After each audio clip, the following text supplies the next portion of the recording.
Om Swastiastu. Kami dari kelompok 10 akan menjelaskan tentang masa reformasi.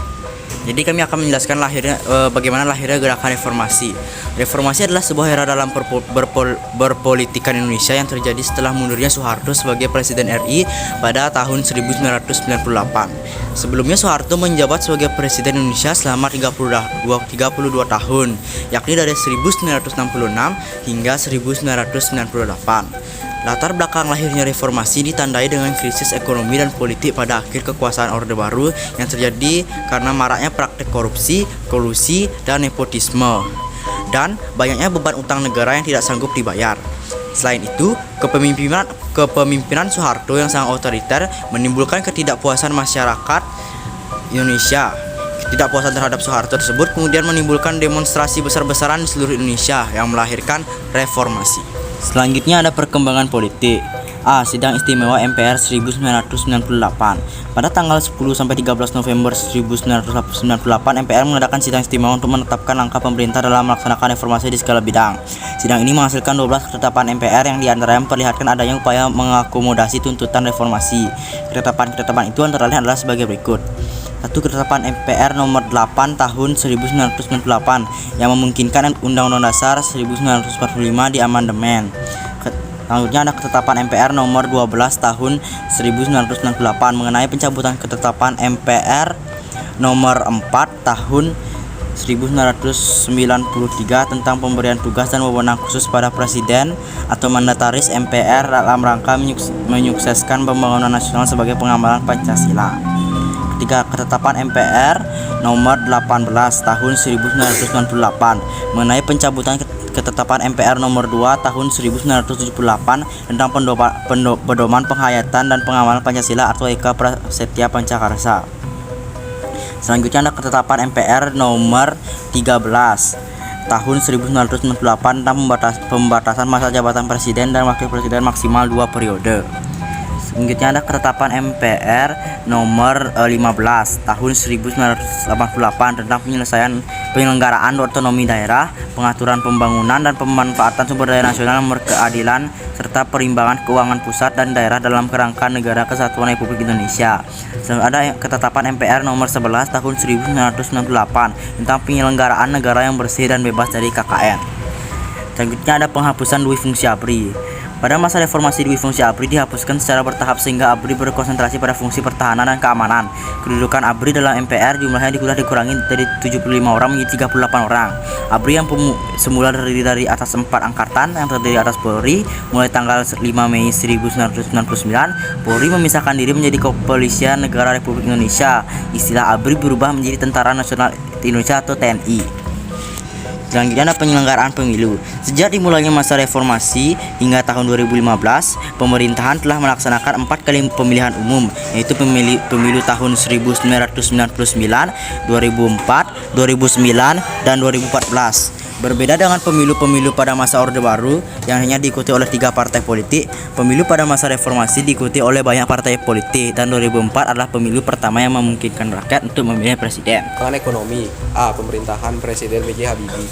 Pada masa pemerintahan B.J. Habibie ditetapkan kebijakan pokok di bidang ekonomi, yaitu penanggulangan krisis ekonomi dengan sasaran terkendalinya nilai rupiah dan tersedianya kebutuhan bahan pokok dan obat-obatan yang dengan harga terjangkau serta berputarnya roda perekonomian nasional, dan pelaksanaan reformasi ekonomi. Untuk melaksanakan kebijakan tersebut dilakukan langkah-langkah berikut. 1. Menjalin kerjasama dengan International Monetary Fund (IMF) atau Dana Moneter Internasional untuk membantu dalam proses pemulihan ekonomi. 2. Menerapkan independensi Bank Indonesia agar lebih fokus mengurusi perekonomian. 3. Melikuidasi beberapa bank yang bermasalah. 4. Menaikkan nilai tukar rupiah terhadap dolar Amerika hingga di bawah Rp10.000. 5. Membentuk lembaga pemantau dan penyelesaian masalah utang luar negeri.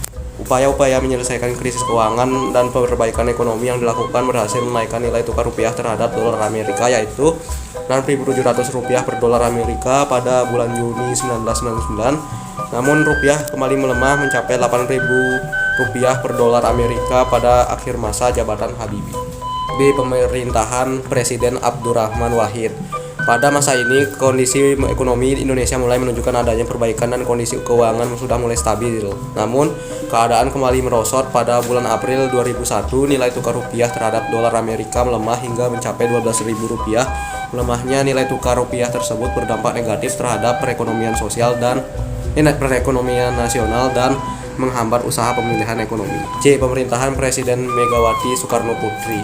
Pada masa ini, nilai tukar rupiah terhadap dolar Amerika berhasil distabilkan dan berdampak pada terkendalinya harga-harga barang. Namun, pertumbuhan ekonomi masih tergolong rendah yang disebabkan kurang menariknya perekonomian Indonesia bagi investor dan karena tingginya suku budaya deposito.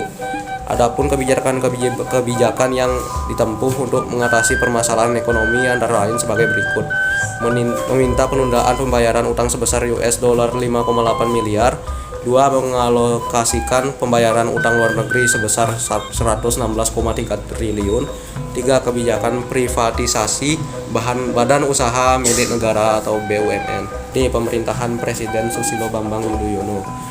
Perekonomian Indonesia mengalami perkembangannya cukup baik pada masa kepemimpinan Presiden Susilo Bambang Yudhoyono. Hal ini terlihat dari rata-rata pertumbuhan ekonomi yang berkisar pada 5% sampai 6% per tahun. Dalam menyelenggarakan perekonomian negara, pemerintah menerapkan beberapa kebijakan antara lain sebagai berikut: 1. Mengurangi subsidi bahan bakar minyak. 2. Pemberian bantuan langsung tunai. 3. Pengurangan utang ekonomi. Kehidupan masyarakat Indonesia pada masa reformasi. A. Kehidupan sosial.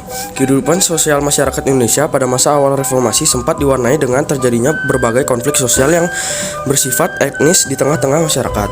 Hal ini terjadi karena lemahnya hukum dan kondisi ekonomi negara yang tidak kunjung membaik. Namun, seiring dengan keberhasilan pemerintah era reformasi dalam mengatasi masalah-masalah yang tengah dihadapi, kehidupan sosial masyarakat Indonesia berangsur-angsur kembali kondusif dan adanya reformasi di bidang komunikasi. B. Pendidikan. Pemerintahan pada masa reformasi menjalankan amanat UUD 1945 dengan memprioritaskan anggaran pendidikan sekurang-kurangnya 20% dari anggaran pendapat belanja negara atau APBN. Sesuai dengan agenda reformasi bidang pendidikan, terutama masalah kurikulum yang harus ditinjau paling sedikit 5 tahun. Pemerintahan pada masa reformasi melakukan beberapa kali perubahan kurikulum. Kurikulum tersebut adalah sebagai berikut: 1. Kurikulum berbasis kompetensi atau KBK. 2. Kurikulum tingkat satuan pendidikan KTSP. 3. Kurikulum 2013. C. Kebudayaan. Dalam bidang kebudayaan dilakukan upaya pelestarian budaya dengan mendaftarkan warisan budaya Indonesia ke UNESCO. Upaya ini dilakukan untuk menghindari klaim negara lain terhadap warisan budaya Indonesia. Beberapa warisan budaya Indonesia yang telah mendapat pengakuan internasional melalui UNESCO adalah Kompleks Candi Borobudur pada tahun 1991. Kedua, Kompleks Candi Prambanan pada 1991. Situs Sejarah Sangiran pada 1996, wayang pada 2003, keris pada 2005, batik pada 2009, angklung pada 2010, tari saman pada 2012, dan noken pada tahun 2012. Selanjutnya adalah opini. Opini kami adalah, kami mengira bahwa masa Orde Baru sudah cukup membuat masyarakat sejahtera. Namun terjadi krisis ekonomi dan politik, sehingga pelajar, mahasiswa melakukan demonstrasi besar-besaran. Kesimpulannya adalah pada era ini banyak terjadi suatu hal di aspek di kehidupan masyarakat, baik itu politik, ekonomi, kehidupan sosial, pendidikan, dan budaya, serta adanya dukungan reformasi di bidang komunikasi dan pers.